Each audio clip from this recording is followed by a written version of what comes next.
Assalamualaikum warahmatullahi wabarakatuh. Di sini kami dari kelompok 9 akan mempresentasikan hasil diskusi kelompok kami yang berjudul penyusunan anggaran kas.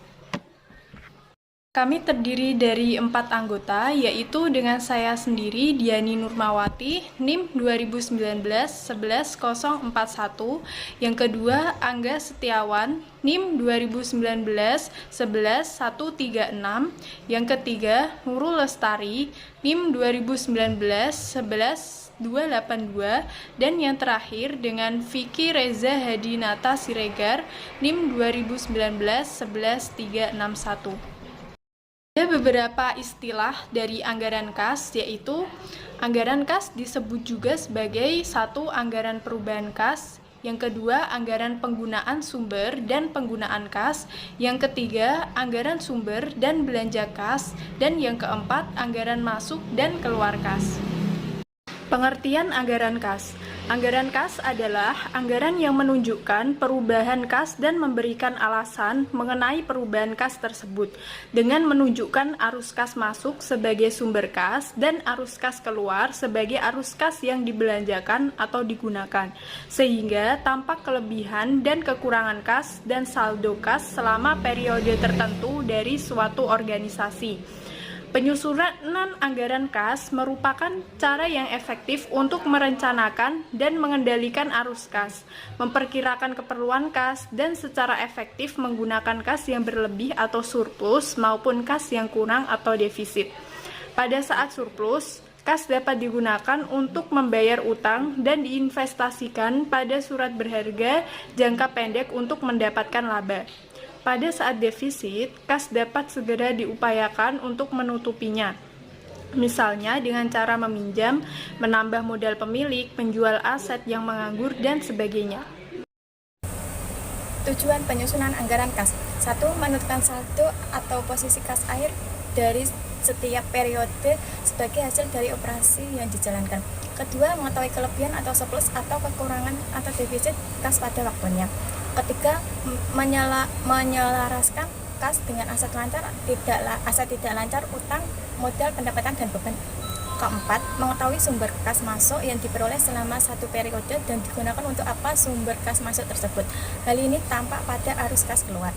Kelima, mengetahui kapan utang dibayar kembali.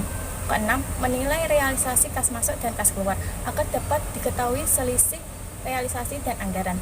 Ketujuh, memperkirakan sumber kas masa datang. Kedelapan, menunjukkan hubungan laba bersih terhadap perubahan kas. Kegunaan anggaran kas. 1. Sebagai dasar yang sehat untuk pemantauan posisi kas secara terus-menerus. Kedua, sebagai dasar pengambilan keputusan pinjaman jangka pendek atau jangka panjang atau dengan tambahan modal sendiri untuk menutupi defisit.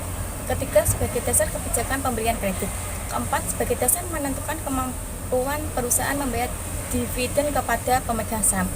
Kelima, sebagai dasar dalam peningkatan kemampuan membayar kewajiban jangka pendek. Keenam, sebagai dasar memperkuat posisi dalam penawaran. Faktor yang mempengaruhi anggaran kas. 1. Kegiatan operasi. Kegiatan bersifat rutin dan terus-menerus, membeli dan menjual produk atau jasa. Kedua, kegiatan investasi. Kegiatan yang dapat meningkatkan dan menurunkan aset tetap atau aset tidak lancar. Menjual dan membeli surat berharga jangka panjang, bangunan, tanah, kendaraan, dan lain-lain. Ketiga, kegiatan pendanaan atau pembiayaan. Kegiatan yang berkaitan dengan utang dan modal sendiri, pinjaman utang, penerbitan saham, pembelian kembali saham, dan lain-lain. Assalamualaikum warahmatullahi wabarakatuh. Saya Angga Setiawan dengan NIM 2019-11136 akan melanjutkan dari kelompok 9. Pendekatan dalam penyusunan anggaran kas. Pendekatan kas masuk dan kas keluar. Yang pertama, metode ini didasarkan pada analisis naik dan turunnya kas yang dianggarkan yang mencerminkan semua arus kas masuk dan arus kas keluar dari anggaran jualan, anggaran biaya atau beban, dan anggaran tambahan produk modal. Yang kedua, sering digunakan untuk anggaran kas jangka pendek sebagai bagian dari rencana laba tahunan. Yang ketiga, disebut metode langsung. Pendekatan akunting keuangan. Yang pertama, lebih cocok untuk anggaran kas jangka panjang. Yang kedua, cara menyusun anggaran kas berdasarkan ikhtiar, laba rugi, dan neraca yang dihasilkan akunting keuangan. Yang ketiga, disebut juga metode tak langsung. Penyusunan anggaran kas. Anggaran kas dapat disusun dalam dua bentuk. Yang pertama, anggaran kas bentuk tunggal, yaitu disusun dengan cara mengelompokkan satu kelompok kas masuk dan satu kelompok kas keluar.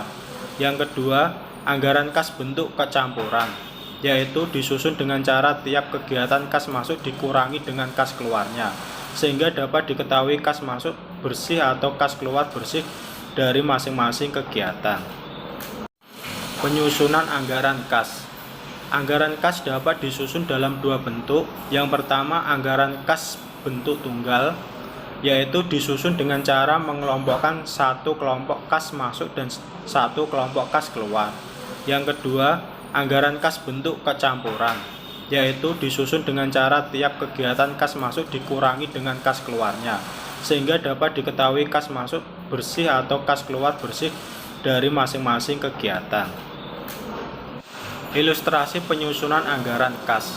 Ringkasan transaksi dari PT Doremi selama tahun 2017 yang dianggarkan kegiatan operasi. Yang pertama, terima tagihan dari pelanggan Rp27.000.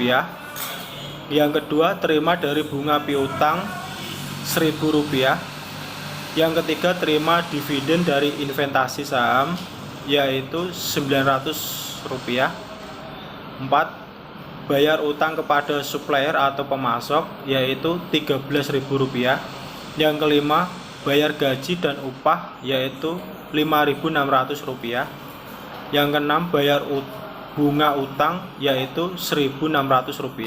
Yang ketujuh, bayar pajak yaitu Rp1.500. Selanjutnya, 8. Membeli aset tetap Rp30.600. 9. Bayar pinjaman diberikan untuk perusahaan lain Rp1.100. 10. Terima dari hasil jual aset tetap Rp6.200. 11. Terima dari hasil jual saham biasa Rp15.000. 12. Terima dari hasil jual obligasi atau hutang jangka panjang Rp9.500. 13. Bayar dividen Rp1.700. 14. Bayar utang jangka panjang Rp9.000. Adapun data dari anggaran laba rugi tahun 2017 berupa data dapatan dan beban sebagai berikut. Dapatan yang diperoleh sebesar Rp31.200. Beban yang diperoleh sebesar Rp27.100. Laba bersih yang diperoleh sebesar Rp4.100. Adapun data anggaran neraca komparatif tahun 2016 dan 2017 sebagai berikut.